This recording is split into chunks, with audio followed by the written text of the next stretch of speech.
혹시 어젯밤에 무슨 꿈 꾸셨나요? 가끔 정말 이상한 꿈을 꾸고 나면 이게 대체 무슨 뜻이지? 싶을 때가 있잖아요. 심리학자 칼 융은 바로 그 꿈 안에 우리 무의식이 보내는 아주 중요한 메시지가 숨어 있다고 봤습니다. 오늘 저와 함께 그 신비로운 언어를 한번 해석해 보시죠. 네, 그래서 오늘은 이런 순서로 한번 이야기를 풀어가 보려고 합니다. 먼저 융의 가장 기본적인 개념부터 짚어보고요. 또 그의 스승이었던 프로이트와는 뭐가 달랐는지 비교해 볼 겁니다.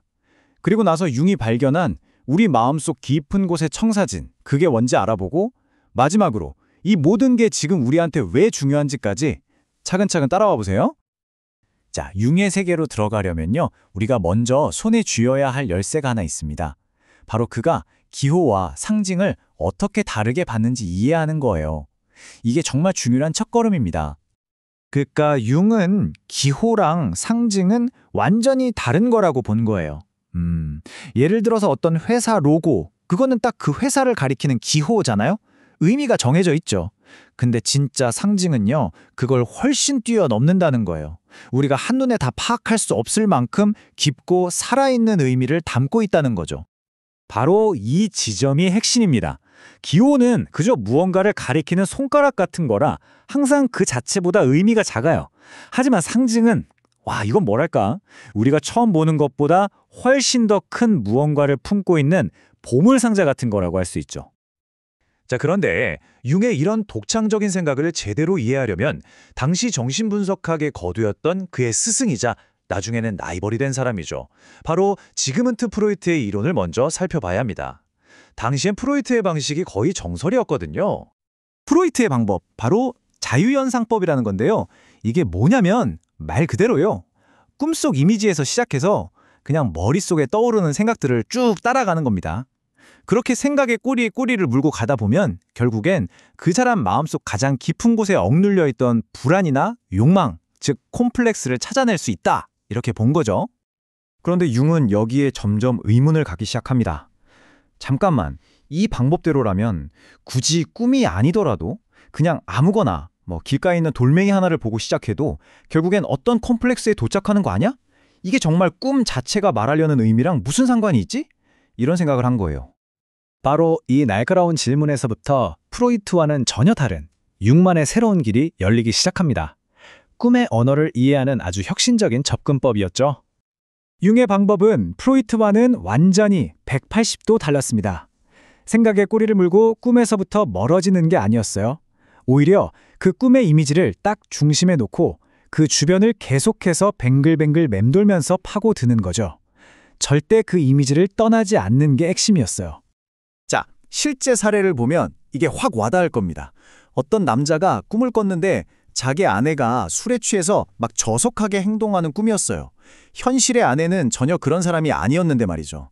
만약 프로이트였다면 아내 하면 뭐가 떠오르죠? 술 하면 뭐가 떠오르죠? 하면서 다른 생각으로 넘어갔을 거예요. 하지만 융은 달랐습니다. 타락한 여성이라는 그 이미지 자체에 딱 집중한 거죠. 그리고 마침내 발견한 거예요. 아, 이건 실제 아내에 대한 꿈이 아니구나.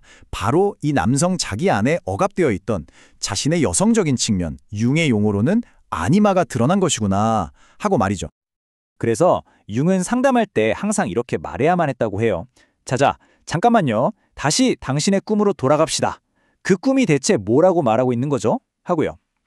사람들은 자꾸만 그 불편한 이미지에서 도망치고 싶어 했지만 융은 끈질기게 그들을 다시 꿈의 목소리 앞으로 데려온 겁니다. 자, 이렇게 꿈의 이미지 하나하나에 깊이 파고들다 보니까 융은 정말 놀라운 걸 발견하게 돼요. 이게 그냥 한 개인의 경험에서만 나온 게 아니라는 거죠. 그 너머에 있는 훨씬 더 거대하고 인류 보편적인 어떤 패턴을 보게 된 겁니다. 네, 바로 그 유명한 이론으로 이어지는 거죠. 여러분도 그런 경험 없으세요? 내가 살면서 한 번도 본 적도 생각해 본 적도 없는 정말 귀괴하고 낯선 이미지가 꿈에 나타나는 경험이요. 융은 바로 이런 꿈들에 완전히 매료됐어요. 특히 어린아이들의 꿈을 연구해보니 도저히 그 아이의 개인적인 경험이라고는 볼 수 없는 무슨 고대 신화에나 나올 법한 이미지들이 막 튀어나오는 거예요. 한 10살짜리 여자아이의 꿈인데 한번 들어보세요. 뿔이 여러 개 달린 뱀 괴물. 신이 4명인데 4방향에서 온다는 생각. 천국에서는 이교도들이 춤을 추고 지옥에서 천사들이 착한 일을 한다는 이미지. 이게 어떻게 10살 아이의 머리에서 나올 수 있을까요? 융은 확신했어요. 이런 건 절대 개인적인 기억이나 어감만으로는 설명이 안 된다. 이건 뭔가 더 근원적인 게 있다. 융은 우리 정신 깊은 곳에 박혀있는 이 보편적인 패턴을 원형이라고 이름 붙였습니다. 여기서 중요한 건요, 어떤 이미지가 통째로 유전된다는 게 아니에요. 그게 아니라 마치 건물의 청사진처럼 우리가 영웅이나 현명한 노인, 자애로운 어머니 같은 신화적인 이미지를 만들어낼 수 있는 틀 혹은 경향성을 선천적으로 가지고 태어난다는 겁니다. 그리고 이 원형이라는 청사진들이 저장되어 있는 거대한 데이터베이스가 바로 집단 무의식입니다. 이건 나만의 무의식이 아니에요. 우리 인류 전체가 태초부터 지금까지 함께 공유해온 정신의 가장 깊고 근원적인 층이라고 할 수 있죠. 우리 모두가 연결되어 있는 거예요. 자, 이제 거의 다 왔습니다. 꿈, 상징, 원형, 집단 무의식. 이런 얘기들이 지금을 사는 우리랑 대체 무슨 상관이 있을까요? 융의 이론이 위대한 건 이게 단순히 꿈 해몽 기술에 그치는 게 아니라 현대사회가 알고 있는 아주 깊은 병을 진단하고 그 처방까지 제시하고 있기 때문입니다. 융이 보기에 현대인은요, 이 광활한 우주 속에서 완전히 혼자가 되어버렸어요. 왜냐? 우리가 너무 똑똑해져서 이성하고 과학으로 세상의 모든 신비를 다 없애버렸거든요. 옛날 사람들처럼 자연과 교감하고 경외심을 느끼는 능력을 상실해버린 거죠. 한마디로 영적으로 굉장히 가난해진 상태라는 겁니다. 옛날에는 우리가 신이나 신화를 통해서 뿜어냈던 그 엄청난 정신적 에너지가 있었잖아요. 근데 이제 그 신들이 다 사라져버렸어요. 그럼 그 에너지는 어디로 갔을까요? 융은 그게 우리 내면 바로 무의식 속으로 숨어버렸다고 말합니다. 그리고 우리가 이걸 계속 모른 척하면 이 에너지가 안에서 날뛰면서 우리를 병들게 하거나 파괴적인 행동으로 이끌 수 있다고 경고한 거죠. 바로 이 지점에서 꿈과 상징이 다시 중요해지는 겁니다.